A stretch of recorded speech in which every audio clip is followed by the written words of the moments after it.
المرسلين وبعد. So inshallah ta'ala we continue with our book, which is the book of marriage. We talked last time about when someone we meet first with his wife, and then what we said is from the Sunnah of Rasulullah sallallahu alaihi wasallam and the Sahaba radiallahu anhum commanding each other and teaching each other. If someone meet with his wife the first time, which is the marriage, so that he has to first hold her from her forehead and say the dua, Allahumma inni as'aluka min khayriha. You say Bismillah. اللهم إني أسألك من خيرها وخير ما جبلتها عليه وأعوذ بك من شرها وشر ما جبلتها عليه. And then after that he prays 2 rak'ah. So that's how many of us are doing this sunnah. A lot of people they don't know about this. So this is, and we mentioned the ahadith about it. And then he said, the Shaykh, وينبغي أن يقول حين يجامعها بسم الله اللهم جنبنا الشيطان وجنب الشيطان ما رزقتنا. قال صلى الله عليه وسلم فإذا قضي أو فإن قضي بينهما ولد لم يضره الشيطان أبدا. So he said that it should be one at the act of the intimate relationship, a sexual intercourse. So he says Bismillah. So even that he says Bismillah at the beginning. At the beginning, he said, Bismillah, Allahumma jannibna shaitan. Oh Allah, take or push away shaitan from us, and wajannib shaitan ma razaqtana, and push away shaitan from what you grant us, which means the child.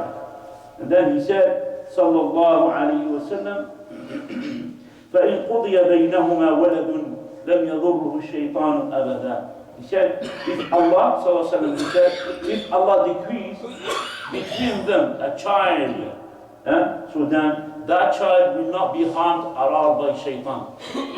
So this is very important. So you see, that's why maybe sometimes you see some people, they have like kids, very hyper.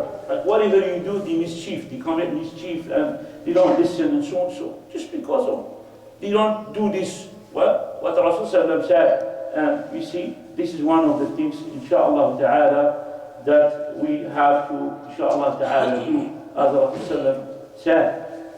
And then he said, after that, the Shaykh talked about the way what is haram, what is permissible, doing that relationship, that intimate relationship.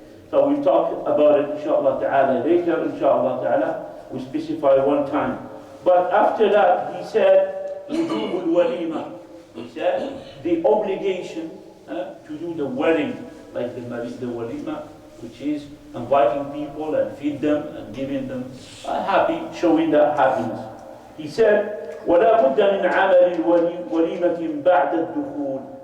He said it is a must that to do a wedding, like you invite people after that first night.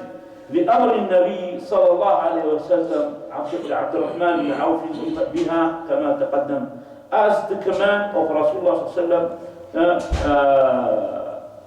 عبد الرحمن بن عوف, as we mentioned before. ولحديث بريدة بن الحصيب, and because of the hadith of بريدة بن الحصيب, he said لما خطب علي فاطمة رضي الله عنها. He said when Ali ibn Abi Talib, he give a proposal to Fatima radiallahu anha. He wanted to marry Fatima radiallahu anha, the daughter of the Prophet sallallahu alaihi wasallam. He said, قال رسول الله صلى الله عليه وسلم إنه لا بد للعرس من وليمة. So he said that Rasul sallallahu alaihi wasallam said that it is a must for every marriage, it has to be wedding. It is a must. Like people, they just get married and there's no wedding. And then we see man and woman, and after that you're going to see children. So how did you get married? No one knows. So that's the importance of urs and walima, for people to know that person, know he is married to that person and so on. So that's why it is a must. And then he said, وَيَنْبَغِي أَنْ يُلَاحِظَ فِيهَا أُمُورًا. And he said it is a must also to observe in it the many things. The first one, he said, الأول أن تكون 3 أيام عقب الدخول. He said it has to be 3 days after the first night, the meeting with wife and husband. لأنه هو المنقول عن النبي صلى الله عليه وسلم. He said because this is what comes from the news of Rasulullah صلى الله عليه وسلم. فعن أنس from أنس رضي الله عنه قال تزوج النبي صلى الله عليه وسلم صفية. He said Anas that Rasul he got married to Safiya رضي الله عنها وجعل عتقها صداقها, and he said that he made her dowry like to be free because she used to be slave. When a Muslim, the Sahaba, the Prophet ﷺ, they conquered the Khaybar, so then Safiya was from the slave there, so then he put her dowry that to free her. وجعل الوليمة 3 أيام, and he made the wedding 3 days. He made the wedding 3 days. The second thing that you should observe, he said, أن يدعو الصالحين إليها فقراء كانوا أو أغنياء. That you should invite the pious, the righteous people in that wedding, poor or rich. He said it is thing that you should observe. لقوله صلى الله عليه وسلم لا تصاحب مؤمنا ولا يأكل طعامك إلا التقي. Because of the saying of Rasulullah صلى الله عليه وسلم, don't be a companion and don't be gathering only with a believer. This is the importance of like being with righteous people. ولا يأكل طعامك إلا التقي, and don't like make sure that you invite for your food, like to invite someone to eat from your food, except a righteous one. Okay, scholar said this is what you cannot give to food to a disbeliever or to someone who's not righteous.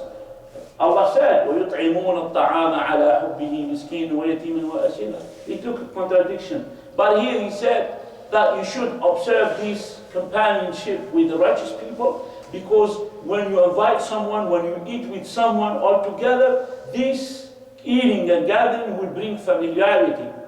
So Rasulullah, he want to tell us that you have to like be all the time, most of the time, especially when you eat, okay, with the righteous people, because that gathering of being love between each other.